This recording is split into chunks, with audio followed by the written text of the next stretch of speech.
Hey guys, welcome to the show. I'm Rantoinette. I have so many stories to get into today. And it's a good thing too, because I'm about to go on vacation and this is going to be my last show. So I want to make sure I get as much information out to you as humanly possible before I depart my fair city of New York. Anyway, we've got Trump's failed ceasefire with Putin and Zelensky. It does not look very good. We've got Andrew Cuomo admitting that he's seeking Donald Trump's help in his election attempt with New York City, and then turns around and denies that he was seeking his help. We've got Newsmax paying $67 million fine for the Dominion voter machines defamation case. And Texas Dems returned to Texas, and now they are under police escort and can't leave the building until the vote goes through.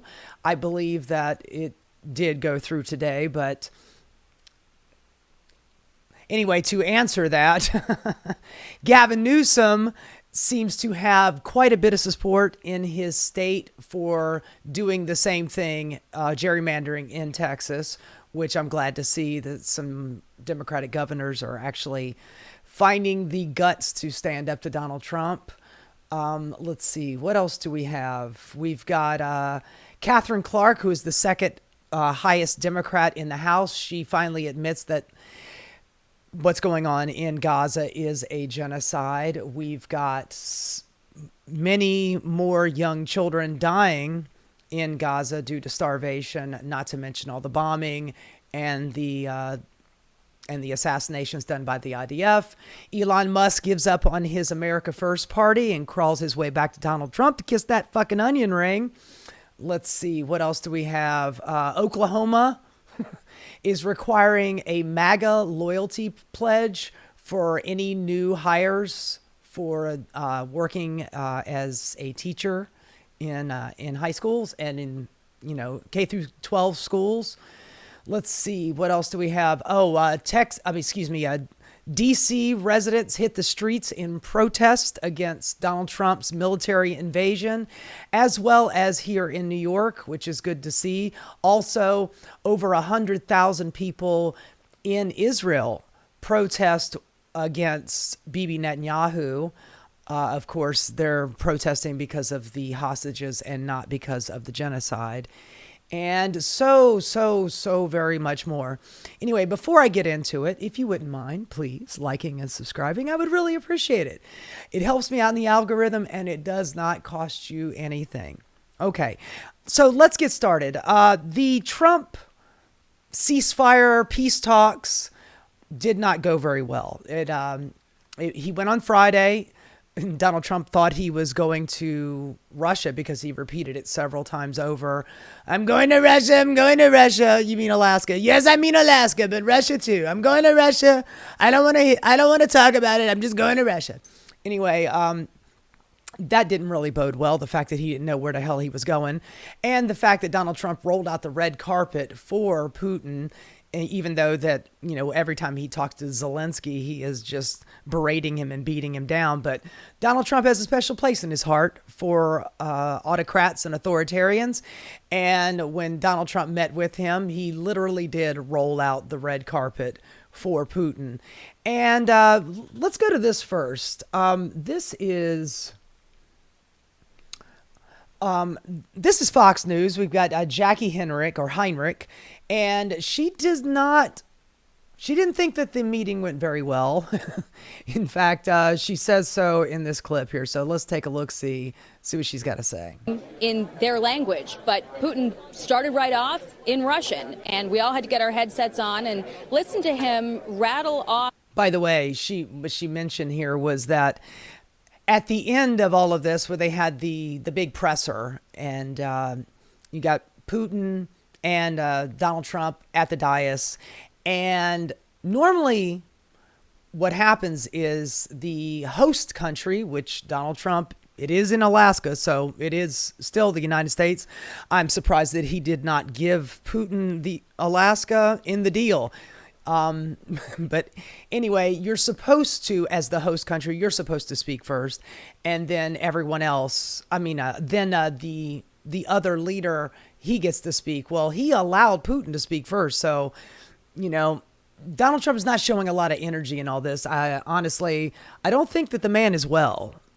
This diatribe about the history of the U.S.-Russia relationship, making some allusions to something that we didn't get many details on, but also without knowing the full background of it, there was something that he said that was a little bit alarming, I thought, that seemed like some of the things that he has done in the past, setting up false flags and that kind of thing, saying that we hope that Ukraine doesn't do anything to sabotage the progress that we made today. That's pretty ironic, considering that in the last few weeks, actually in the last few months, Putin has really ramped up the offensive against Ukraine. So it is pretty rich for him to be saying that while he is here, I hope that Zelensky doesn't, do anything to mess up this peace deal. Knowing full well that Ukraine has agreed to a ceasefire unconditionally for the last several months. And I also want to remind you that ceasefire agreement that Zelensky made, it also came fully equipped with giving the United States 40% of their raw materials and just basically everything that Ukraine makes, manufactures. 40% of it was promised to the United States in that deal. So it's not a really great deal. Zelensky, he's definitely on his back foot in this particular moment. He needs weapons to continue to fight against the Russian invasion. And that is what it is. It's a Russian invasion. No matter what some Republicans have been saying, Ukraine did not start this. It was absolutely fucking Russia. But he's kind of on his back, on his heels when it comes to this. And it's not the best deal in the world to be promising 40% of your country to another country who has already promised in a peace treaty to protect you. And now Donald Trump is backing out of that. And then he's like, okay, well, I'll keep giving you weapons if you give me 40% of your country. Very mafioso like. And now, we've been speculating whether or not Donald Trump was just going to give Putin everything that he wanted, which was like another 20% of the country after he's already taken Crimea. Now he's going to take another 20% of the country, including the Donbass and all those other places that Russia controls at the moment. And, so Zelensky's kind of caught between a rock and a dumb place at this particular moment. In Russia that has not agreed to a ceasefire. That was President Trump's main objective today. And when we did hear from the president, he said, we didn't get there, but we think that we can. So a lot of questions remaining for the president, Trump, not just about what was discussed in that room and what might be happening now, but also how that all happened back there. It was just very unusual, atypical, and I think we're all awaiting, the readout, because the way that it felt in the room was not good. It did not seem like things went well, and it seemed like Putin came in and steamrolled, got right into what he wanted to say, and got his photo next to the president and then left. Of course, that is only the piece of the picture that we have right now, and certainly President Trump, who is the host and who is the president, would not want to, I think, enable something that would make him look weak. Well, I think it's a little late for that. He did look weak. Donald Trump absolutely looked weak. Let's go to Al Jazeera here. Alaska summit was a spectacular distraction. Trump needed a break from the infighting in MAGA, so he decided on an inconsequential meeting with Putin would do the trick. It definitely distracted everybody from talking about Epstein and the tariffs and how Donald Trump is fucking up the economic bag in America, but he just succeeded in making himself look like a complete idiot. Say you're the president of the United States and a relationship with a significant chunk of your political base has become less than blissfully harmonious. What do? Well, one option is to stage a summit accompanied by much fanfare with the president of Russia, ostensibly in order to end the country's war in Ukraine. And this is precisely a maneuver that was pulled by President Donald Trump on Friday, rolled out the red carpet in Alaska for his Russian counterpart, Vladimir Putin. The short-lived encounter was ultimately anticlimactic, with Trump offering an incisive assessment that there is no deal until there's a deal. Well, gee whiz, thank you, Captain Obvious. I mean, he went in there looking for a ceasefire and then walked out of there kind of parroting Putin's talking points of, a peace arrangement, which doesn't mean jack or shit. Fox News reported Trump had rated the much anticipated meeting with Putin 10 out of 10. Not according to that last lady. Fox went on and told that neither head of state had bothered to specify the reason behind these comments. Let's see here. Anyway, I just wanted to point that out, that all of this feels like a distraction. And this particular opinion piece agrees with me. Moving on, we got Marco Rubio here on Face the Nation. And the entirety of the segment, which we're not going to watch the whole thing, but the entirety of the segment basically is a conversation about what went on in this peace deal, this lack of peace deal, I should say. And the host here grills Marco. Well, I don't want to say grills, but she asked him plenty of questions about it. And look, I am not going to sit here and say that I feel sorry for Marco Rubio at all. He knew exactly what he was getting into when he took this fucking job. And by the way, Donald Trump, he is notorious in firing a shitload of people all the time. Now, Marco Rubio is not just Secretary of State. He's got like 7 other jobs. Same thing with Scott Bessent, his Treasury Secretary. These are just the 2 remaining guys that he has left that are willing to go on television and act as a proxy for Donald Trump. So Marco Rubio is, yet again, another person between a rock and a hard place. And he's having to answer some of these questions. And his answers... not great. Vladimir Putin did not give President Trump the ceasefire he sought, and now Putin says the root causes of the conflict have to be resolved in a peace agreement. Isn't the root cause the fact that Russia invaded in the first place? No shit. Well, ultimately, yeah. But I mean, what he means by root causes is long that. historical complaints that we've heard repeatedly. This is not a new argument. He's been making this for a long time. And it's the argument that it's Western encroachment. I don't want to get into it. It's just so long. But the bottom line is that all of, we're not going to focus on all of that stuff. We're going to focus on this. Are they going to stop fighting or not? And what it's going to take to stop the fighting. And what it's going to take to stop the fighting, if we're being honest and serious here, is both sides are going to have to give, and both sides should expect to get something from this. And that's a very difficult thing to do. It's very... Look, I want to mention this, and I think this is pretty important. There's a lot of geopolitics going on here. When it comes to Russia, you're also having to deal with India and China. They're all involved in this. And then you add on top of that all the tariffs that Donald Trump is putting in place. Like, for instance, I think I mentioned a couple days ago that Donald Trump has put a huge tariff on India because they're getting oil from Russia. Russia, I think that they have 20% of the world's oil. So they're I think John McCain called them the world's biggest gas station. He's not incorrect on that, but he's incorrect. He was incorrect on a lot of things, but that's one that he wasn't incorrect on. That is primarily Russia's, at least one of their biggest exports is oil. And, the global, hegemon over on that side of the world, China, is buying tons of oil from Russia as well as India. And when Donald Trump is trying to...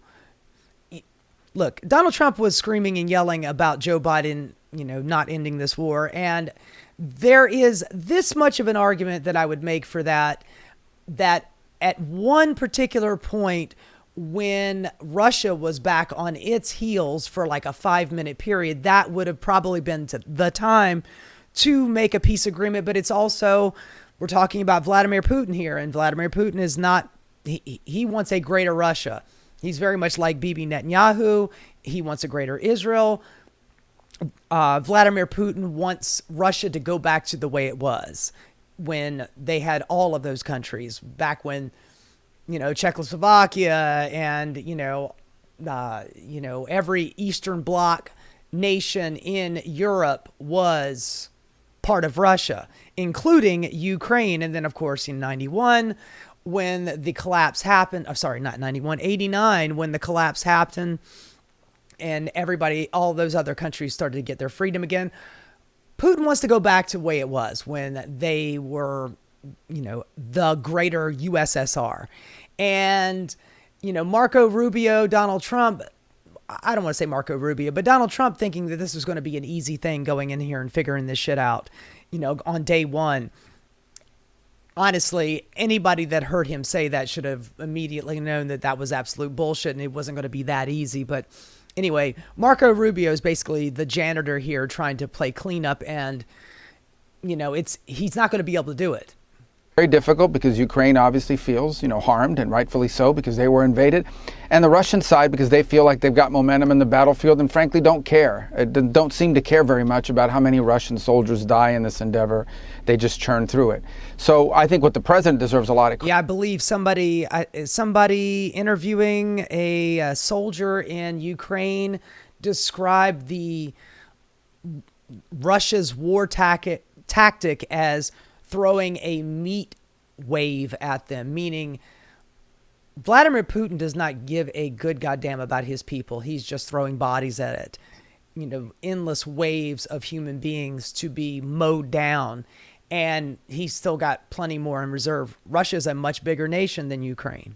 Credit for is the amount of time and energy that his administration is placing on reaching a peace agreement for a war that's not a war that started under him. It's it's on the other side of the world. That said, it's relevant to us, but there are a lot of other issues he could be focused on. So tomorrow we'll be meeting with President Zelensky. We'll be meeting with European leaders. We just met with Putin. He's dedicated a lot of time and energy because he has made it a priority of his administration to stop or end war, stop wars or prevent them. And right now, this is the biggest war going on in the world. It's the biggest war in Europe since World War II. This is the biggest war that they're willing to admit to. They're not really talking about what's going on in Israel and Gaza, but okay, I hear you. We're going to continue to do everything we can to reach an agreement that ends the dying and the killing and the suffering that's going on right now. Well, this well, how long these kind of diplomatic negotiations often take. President Trump was telling European leaders what was discussed was Putin demanding control of Donetsk, a region in the east that his forces do not fully hold. And the UK estimates that taking that full area could be as long as another 4 years. Putin also is demanding Russian be an official language in Ukraine and something regarding Russian Orthodox churches. Did the U.S. accept all of what Putin laid out at that table? The United States is not in a position to accept anything or reject anything because ultimately it's up to the Ukrainians. They're the ones. What he's saying right there is we lost. America's involvement in this, it is a failure. Maybe you want to blame some of that on Joe Biden. Maybe you want to give the lion's share to Donald Trump, but this was ultimately what was going to happen. Donald Trump used to give Obama shit. He still does give Obama shit for allowing Crimea to be taken by Putin back in 2014. But you also have to remember that in 2014, it was different leadership in Ukraine. I believe his name was Polachenko, and he was Vladimir Putin's boy. They were like buds. They would laugh and joke about it. So that bit of land in Crimea going to Russia at that particular time, that was mostly due to the fact that the leadership in the Ukraine was not really willing to fight about it. And excuse me.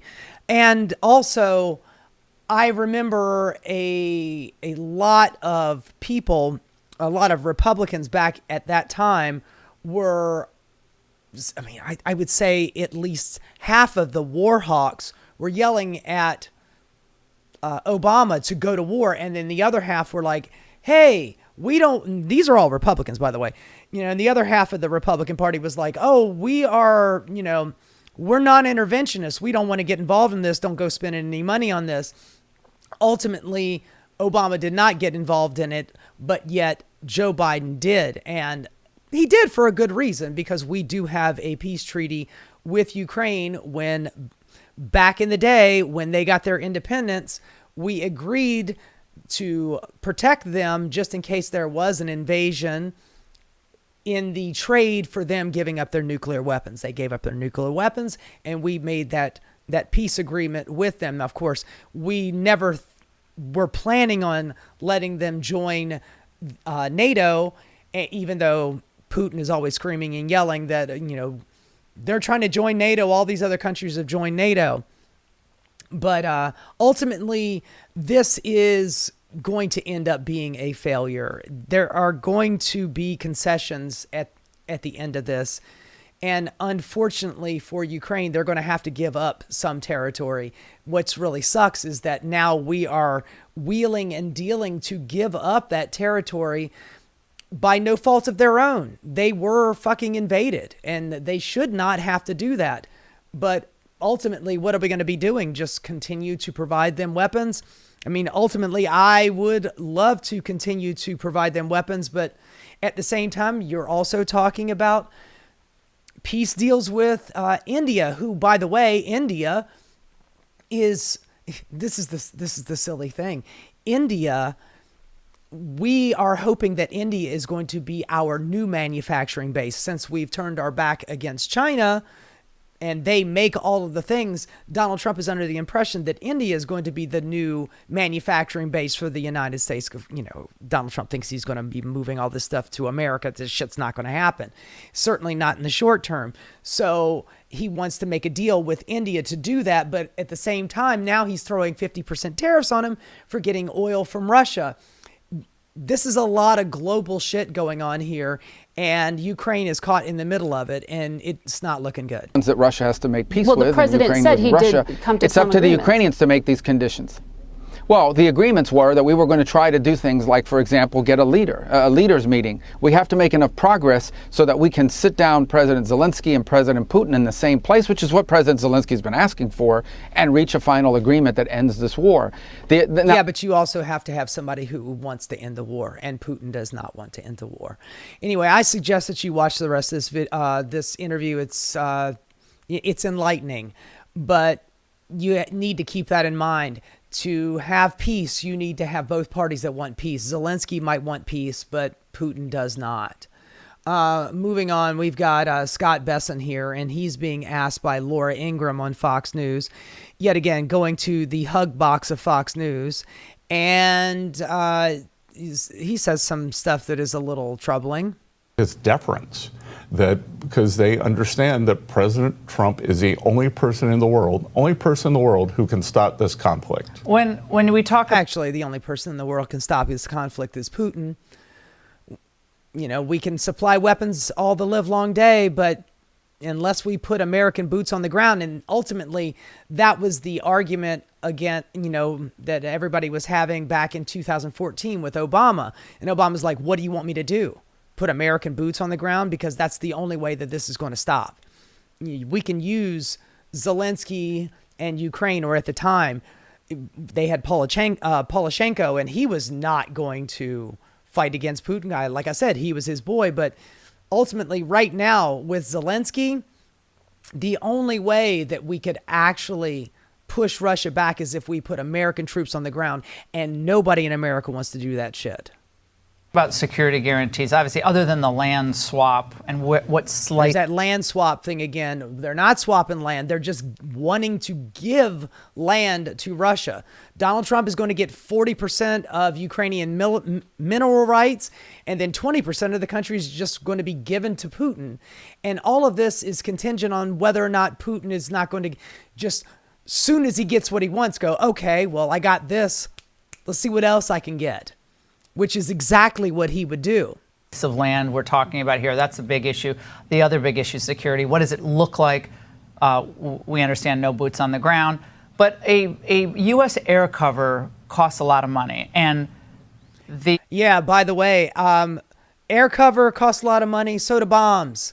And the fact that we are giving, bombs to Ukraine and to Israel, we're running out of bombs. That is the most shocking thing I think I've heard all day. The United States is running out of bombs. I mean, keep in mind that one fucking bomb costs like $200,000. That's enough to fund, an entire school here in America, or God knows how much healthcare or minimum wage increases or whatever. But That's the amount of money that it costs for one goddamn bomb. And America has run out of bombs because we're just constantly giving them to Israel and to Ukraine to fight against Russia. It's just amazing. The obvious question on the part of many after 70 years of NATO and America carrying the burden for NATO's defense is that this is going to fall once again on the shoulders of the American taxpayer. Oh, by the way, this is just a little side note, but Trump has strong-armed Europe into putting more money into NATO, so they have to buy weapons, because ultimately what Europe is thinking about, because Europe is a lot closer to this conflict than we are. So, Europe they're a little nervous in the service when it comes to Russia wanting to go back to the way it was when it was the USSR. And they do not want that to happen. So they're having to arm themselves. And interestingly enough, the money that they have not been spending on weapons, they have been using for social programs for their people. And it looks like Europe is going to be being more like America really soon, because they're going to have to spend a lot more money on, arming up to protect themselves and to act as a weapons delivery system for Ukraine, because we're going to be backing off of that shit and somebody's going to have to take over. It's all kinds of messed up. That we are going to pay the lion's share of this burden. Is that a legitimate concern? Well, also, Laura, let's not forget that NATO is our baby. Let's not pretend like NATO is not our baby. The North Atlantic Treaty Organization is America, and everybody else joining in on that. That is us. So for us to be paying the lion's share, it is kind of our jam. Well, I'm not concerned, Laura, because from the beginning, since he got into the Oval on January 20th, President Trump has been talking about not sending any more money to Ukraine. We did this economic partnership, which once this conflict... We get 40% of your mineral rights from now until forever. That's the economic deal, for us to continue sending you weapons. ...stops could pay off big for the American taxpayer. We can recoup our investment if you... Taxpayers aren't going to get that shit, honey. I don't know what the hell you're talking about. Ukraine does well, we do well. If the conflict stops, and the conflict's got to stop. Well, he's dreaming. For the economic partnership to really kick in, we're going to start with some investments now. Got to give Putin the things that he wants, and then I get everything that I want in Ukraine. You can suck it. Suck it, Zelensky. With your little no suit on, wearing a black shirt in the Oval Office. How dare you? So I think President Trump is very vigilant. Right now, we are selling arms to the Europeans, who are then selling them on to the Ukrainians. And President Trump's taking a 10% markup on the arms. So maybe that 10% will... I get a little cut. I get a little cut from Ukraine. I get a little cut from the arms. Everybody has to pay their fair share except for Putin, because Putin's my boy. Oh, Pootie. He's my buddy. Cover the cost of the air cover. Now, you know better than anyone that the Russian economy really isn't strong enough or big enough to carry on a sustained war. I mean, certainly not indefinitely. Yeah, well, they're certainly strong enough to hold out more against it than Ukraine is. Couldn't do it without the help of India, buying mostly oil. Could not do it without the help of China, which is providing the bulk of the support to Russia. Now, India has gotten hit with secondary tariffs, which I think is very positive. No, honey, that's not positive, especially considering you're hoping that India is going to become America's new manufacturing base in deference to China. Not great. Modi's not very happy, and he's buying his oil from Russia. Back on their heels a bit. But China really is the big contributor to Russia's current economic... Anyway, they keep going back to China on this. It's always China, China this, China that. Here's another moron from Fox News. This is Jesse Waters, Bill O'Reilly's boy. He's got something interesting to say, which... I don't want to say interesting because it's not. It's moronic as fuck. Every war over the last 100 years has been longer. Both world wars, Vietnam, Iraq, Afghanistan. If he can patch this up this quickly, it would be an historic success. And how did he do it? I believe it was these secondary sanctions on Russian energy exports, because that was about 3 weeks after he did that. They had that phone call, and then they had this meeting. And also these oligarchs want their yachts back. He's making it seem like Trump has already solved this. It's not even close to being solved. You can't be referring to this in the past tense when it's still happening. I always like to ask, when Jessica's here, not you, Harold, what is the Democrat plan? Because right now they're saying armchair quarterbacking, you can't reward Putin for his naked aggression. Well, what do you want to do, Jesse? Do you want to give him a little pat on the back and give him everything he wants? Because that would just encourage him to want more. So he can't keep the land he won on the battlefield. Okay, how are you going to get Vladimir Putin to relinquish the land he won in battle? The United States won lands in battle. We didn't just give it back. No. Well, if I'm not mistaken, Germany in World War II, they won some land in battle and they had to give it back when the war ended. He goes off on this diatribe about how, lines move, countries' lines move all the time. And then at the same time going, well, he won the land, so we can't expect him to give it up. Well, yeah, man. That's what the war's about. That's what the ceasefire and the peace treaty is all about. Country gives back land they win in battle. That's what this is all about. Germany. You have to accept reality, and that's what these Democrats are doing. Borders change all the time. You can't go back to the borders that Ukraine had. Sweetheart, World War II was a fight all about borders changing and then having to give that land back after they lost. Remember? I don't think he understands how history and war works. Think about Germany. It used to be the Prussian Empire. Then it was the German Empire. It expanded, it contracted in the world wars, and then they divided it into two. All right, so he's literally contradicting himself, saying Vladimir Putin has fought and won some land in Ukraine. How do we expect him to give it back? And then within 30 seconds, he's going, it expanded. Germany's power expanded, it contracted, it expanded again, it contracted again.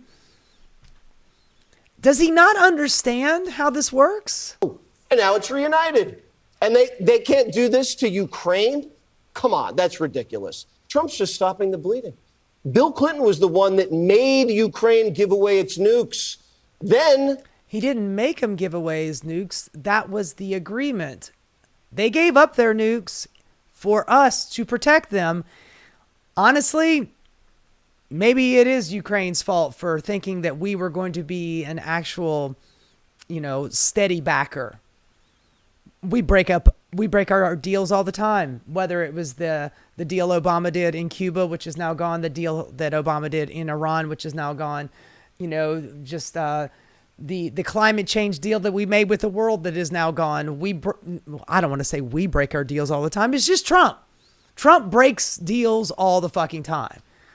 The question is, when they asked Joe Biden, when he's asking what the Dems plan was going to do, I'm not saying that Joe Biden had it all figured out, but at the same time, he was following the treaty that we had with Ukraine. They gave up their nukes, which is a positive. We want to deproliferate nuclear weapons on this planet. The less there are, the better. But, that was the deal that we made. And Biden was trying to hold up his end of the deal. And Donald Trump is like, I don't want to spend any more money on this. And besides, I like Vladimir Putin. Which, by the way, he should have been arrested when he was on American soil. The International Criminal Court has already called him a war criminal and should be arrested. And this is the only place that he can go and not get arrested other than his own goddamn nation. But we invited him here to walk the red carpet in Alaska.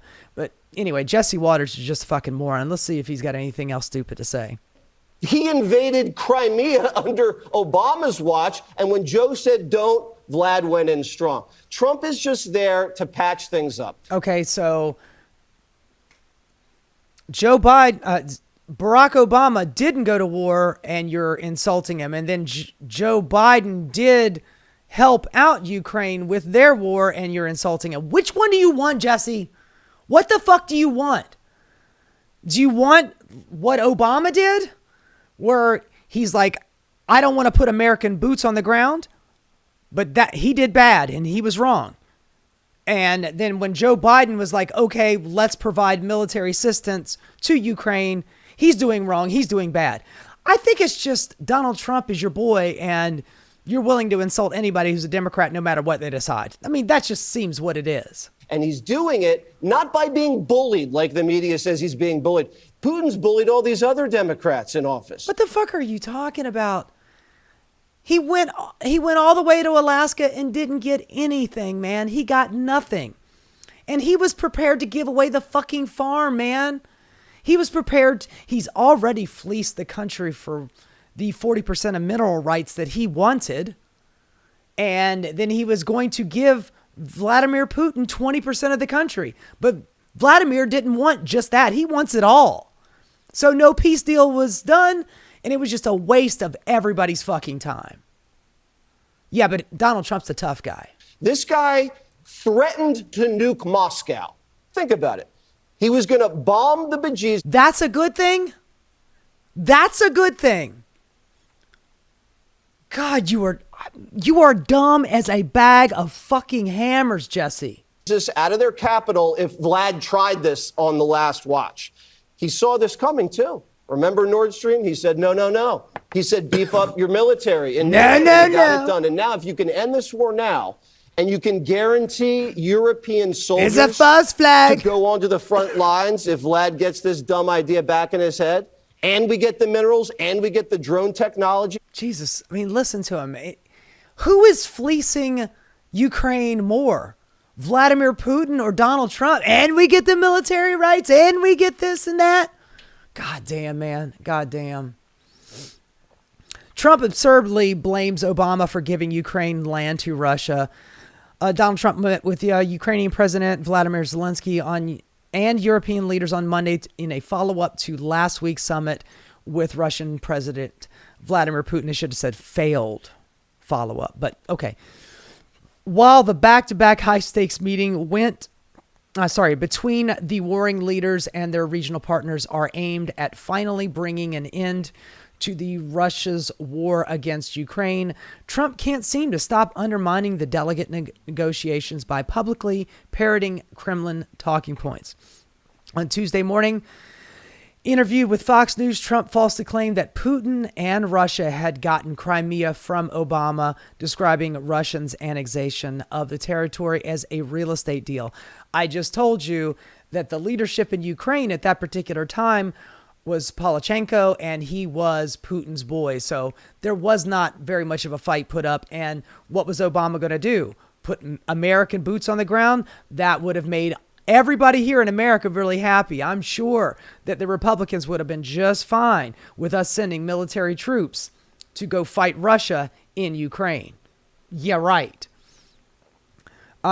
Describing Russia's annexation of the territory as a real estate deal. Crimea, a peninsula in the north of the Black Sea, was invaded and occupied by Russia in 2014. The war started over NATO. Well, that was Putin's just bullshit excuse. He just wanted Crimea. A lot of oil there, a lot of water access. It's a huge fucking port. So that's what he wanted. But he just called it NATO, and that's what he's screaming about NATO right now. And they wanted Crimea back, Trump said. That was given, not a shot fired, by President Obama, and perhaps the worst real estate deal I've ever seen. Crimea is the apple of Ukraine. It's so beautiful. And Obama gave it away. He demanded they let it go. Russia took it like candy from a baby. It was really Obama. That was pure and simple Obama's fault. What a terrible thing. In the same interview, Trump declared that it was insulting that Ukraine, which now has been invaded by Russia twice in little more than a decade, has sought to join NATO. They asked for it, and they shouldn't have asked for it. It was insulting. Why couldn't they have asked for other things that they wanted to get, like Crimea back? Another contradictory statement. Can we join NATO? No. Can we have Crimea back? No. Why don't you ask for something else? Okay, well, I asked for 2 things. Can I have? No, you can't have those. Trump later insinuated that it was actually Ukraine that had instigated the current war against Russia, telling Fox and Friends that you don't take on a nation that's 10 times your side. And military experts, it was, of course, Russia that had invaded Ukraine back in February 2022, kicking off the war that has now raged for over 3 years. Trump rolled out a literal red carpet to receive Putin in Alaska on Friday, even granting Russian authority to ride in the presidential limousine. He rode in the beast. He got in the beast with me and we made out. It was really hot. Putin really knows how to kiss. An unprecedented honor rarely granted to foreign dignitaries, much less internationally wanted war criminals. Oh, by the way, just a side note. Since they have war criminal sanctions against them, they weren't allowed to refuel their plane by using any kind of credit in Alaska. So Putin had to actually bring cash to get fuel for his jet to go back to Russia. Just a little funny little tidbit there for you. Judging by Trump's statement following the summit, Putin spent much of their private discussions stroking the president's ego. On Friday, Trump told Fox News' Sean Hannity that Putin had reassured them that it was actually widespread mail-in voter fraud that had cost him the 2020 election. So Putin knew exactly what to say to make Donald Trump feel happy. I mean, that's the equivalent of sticking his tongue in his ear. It's like, Mr. President, you truly won the 2020 election, and it's only because, I can't do a Russian accent, but it's only because the mail-in voting. We'll get to that in a minute. Vladimir Putin said something, one of the most interesting things he said, your election was rigged because you have mail-in voting. He said it's impossible to have mail-in voting and have honest elections. Trump announced later that day that he would seek elimination of mail-in voting at a national level, despite the lacking constitutional authority to make any such change to state voting laws. Well, we'll see what's going to happen with that.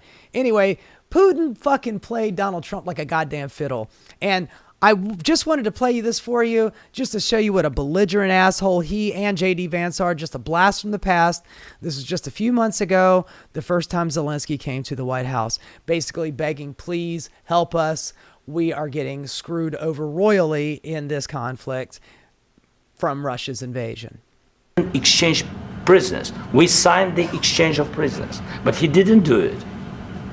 What kind of diplomacy?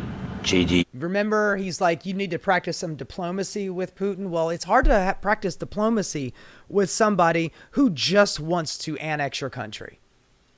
How do you have diplomacy with a guy who just wants to take what's yours? Do you just give him half of it and hope that that's going to be the end of it? Because generally speaking, when a bully comes and takes some of your money, he's going to come back and ask for more. You are speaking about what do you mean?